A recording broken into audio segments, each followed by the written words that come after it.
Hi guys, welcome back to the channel. FPL Consult here, and today we're going to take a look at a Gameweek 38 differential team. So there's going to be loads of differentials in this team, from goalkeepers all the way to the forwards, and I've made it in this format where we're going to take a look at the best differential 11 so that I can go through a huge bunch and variety of different players. So if you guys do enjoy this video, please give it a like and also subscribe as well if you are new around here. So how this video is going to work is basically every player here that you see has a ownership of less than 10%. So as you guys can see, they're all very low owned players, an average ownership of 3.53% for this whole team. So that is really low, and these would be the best 1 week punts in my opinion. Right, so in goal we're gonna start with Jordan Pickford. He plays Bournemouth at home.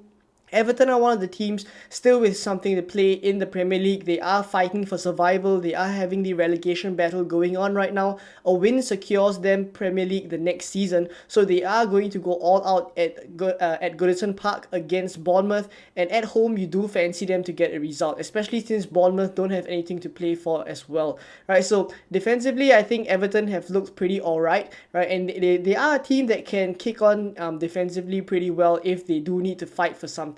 Right, so they're defensively pretty solid, and I think Bournemouth at home is definitely a fixture that we can see Pickford keep a clean sheet, and on top of that pick out a couple of saves as well. Now in defense, I have Tierney, Robertson and Yerry Mina. So covering Mina, since we just talked about Everton, right, on top of the clean sheet potential that I see in him, he is coming off a goal against Wolves, that crucial goal in the 96th minute that gave them a point in that game and basically helped them in their relegation fight as well. So this will be a massive game for him, as mentioned just now. Bournemouth at home, and in general he is a massive guy, right? So he has been putting up pretty decent numbers when he's getting into the box for corners or maybe from free kicks as well. He has been putting in quite a couple of shots, and his XG has been pretty good, right? Obviously mostly from set pieces because he's a defender, but I do think just like Tarkowski, he is a threat in the box, and I do think Yerry Mina could really profit against Bournemouth. Bournemouth are a side that have conceded the most number of goals from set pieces this season as well.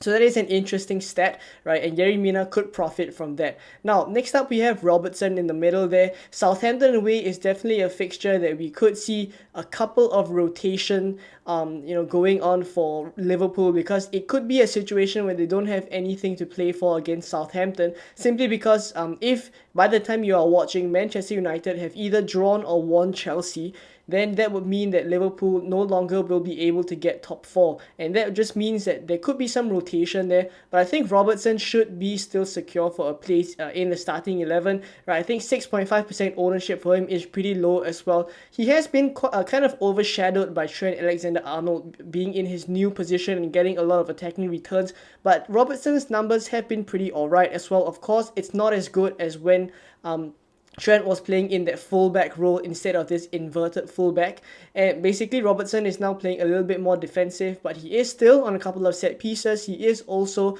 getting in the odd cross here and there as well, right? So I do fancy a clean sheet for Liverpool, right? So Robertson will probably get those 6 points there, and I do think like an attacking return could be in store for him.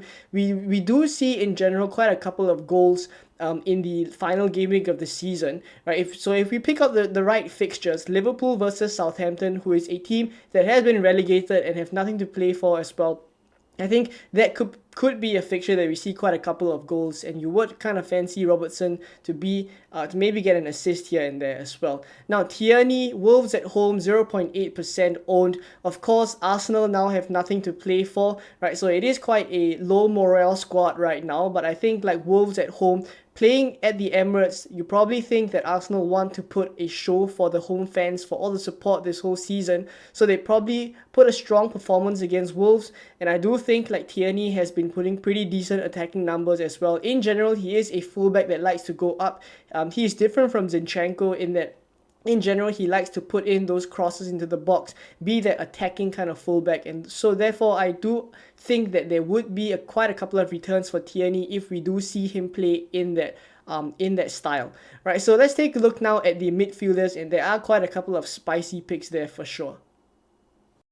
So in midfield, there's James Maddison, Eberici, Eze, Rodrigo, and McNeil. So loads of spicy differentials here, all of them less than 10% owned. So let's get into them. James Maddison, 4.5% owned, and he plays West Ham at home. Now, I know James Maddison didn't start the last game, right, against Newcastle, but Leicester were playing a different kind of formation where they were playing very defensive, and they did get the result that they wanted, which was a 0-0 draw. So you would think that because Leicester are still in the relegation fight and they do need a win against West Ham to get out of the bottom three or even have a chance to stay in the Premier League, right? So West Ham at home, I definitely think that it's a fixture that Leicester would not adopt the same approach as they did against Newcastle. They would probably go all out, and James Maddison is one of their best attackers as well. Great on set pieces also. So I do think like Maddison would definitely start right against West Ham. It would not make sense to me if he doesn't start. And of course, he is a great attacking outlet. 4.5%. You would think that if Leicester do get a couple of goals, he would be involved in it as well.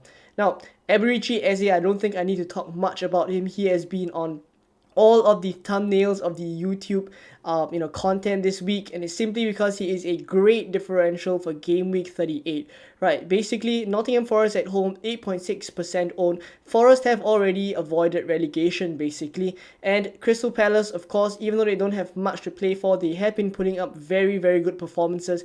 Eberici Eze, definitely one of the highlights of the Crystal Palace team as well, ever since Roy Hodgson took over, right? He scored a couple of braces against Southampton, and in the recent game as well, he's been putting up great numbers. And I do think like Eberici Eze is a differential that could be quite easy for us to get to if, let's say, we want to swap McAllister to Eze, or maybe even Mitoma to Eze. Alright, so he is a great differential, and I do think like he's one of those that could really pop off and continue to return, especially for his owners who got him in Game Week 34. Maybe you wildcarded then. He has been on hot form since then. Right, so he will probably keep it up. Let's talk about Rodrigo next. Tottenham at home. Now, Leeds is also one of the teams that still have something to play for. They do need a win to have a chance of getting out of the relegation zone. Tottenham also have been so poor defensively. Rodrigo, I do think like is the better pick ahead of Patrick Bamford. Rodrigo is just more clinical to me. He's been scoring very, very good goals recently. In the last game, he did score a banger of a goal against West Ham. Before that as well, in the past 3 games, he has returned either a goal or an assist. So I think attackingly, his numbers are really good. 3.9% leads with a relegation fight relegation battle to fight for. I do think like Rodrigo is definitely one of those players that would be involved in those goals if we do see them. Now, McNeil, Bournemouth at home. Once again, you see the triple up here for Everton in this team. And I do think basically that Everton will put up a very strong performance against Bournemouth at home.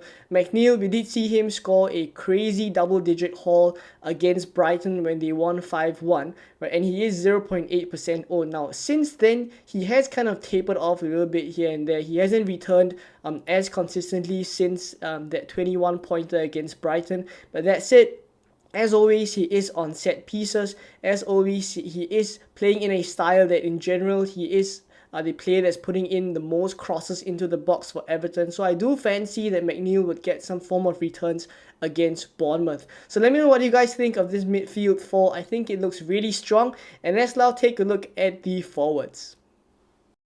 So guys, I've saved the best for last, and the forwards here I think are the spiciest differentials in this draft. So we have Ferguson, Mbeumo, and Roberto Firmino. So let's talk about Ferguson first. I think this is a less contentious one. 1.5% owned, and he plays Aston Villa away. Now, Ferguson has already scored 2 goals, so a brace against Southampton in Game Week 37. I am recording this just before they have played Man City, right, which is their second game of Game Week 37. So if he does get injured, then of course don't bring him into your teams. But at the moment, if he stays fit, I do think like Ferguson is a very good differential because he's only 1.5% owned, and he is putting up the best numbers for Brighton out of the past few games that of course he has played in. Now, before he got injured, right? He was the one that was kind of leading the line most of the time, right? And he was ahead of Welbeck and Undav, right? But I think that because of that Southampton performance, it has just simply cast away any doubt that he wouldn't start against Aston Villa here. I think in Game Week 37, I myself was faced with a decision of whether to go for Ferguson or Enciso. I went for Enciso because of minutes, but at this point, I think Ferguson is the better pick, not just because he scored 2 goals against Southampton recently, but also because he is the centre forward of Brighton, right? So basically he will be in the position to score the most goals, and forwards get loads of bonus points when they get attacking returns, right? So I think Ferguson is a great differential. And let's talk about Mbuemo now. So Brentford are also a team that have something to play for, or at least they have a chance of getting into the European places. Now, a lot of things have to fall their way for that to happen, but on their end, they do have to win the game against Man City at the Brentford Community Stadium. Now, of course, Man City are kind of on the beach right now. They have already won the Premier League. They are starting kind of a second string team.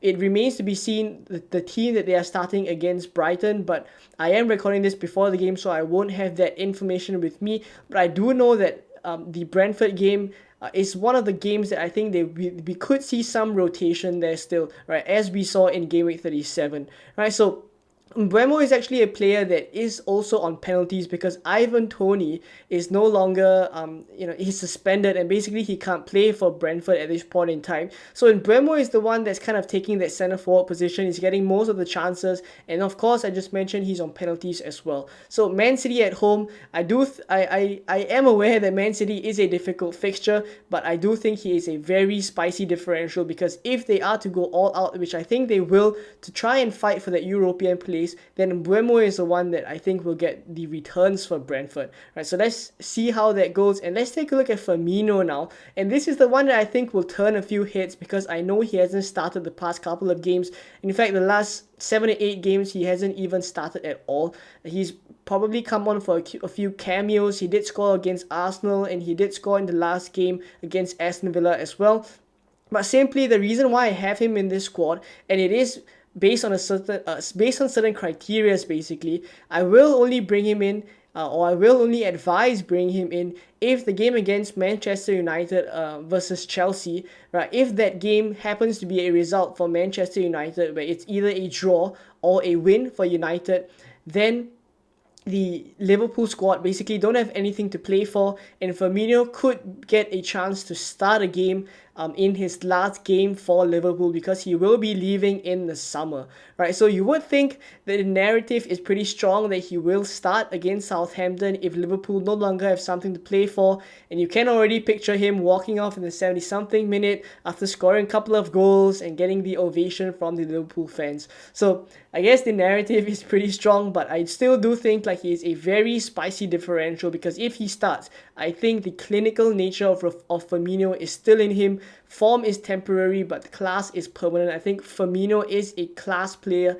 and I do fancy him to get a couple of returns against Southampton if he starts. So let me know what you guys think of this team. 3-4-3 formation, loads of spicy differentials, and the ownership is just so low for this team. Right, let me know which picks I've missed out, which ones you are going for. But thank you guys for watching to this point. I hope you guys enjoyed this video, and if you did, please give it a like and also subscribe as well if you are new around here. And I'll catch you guys in more Game Week 38 content coming very soon.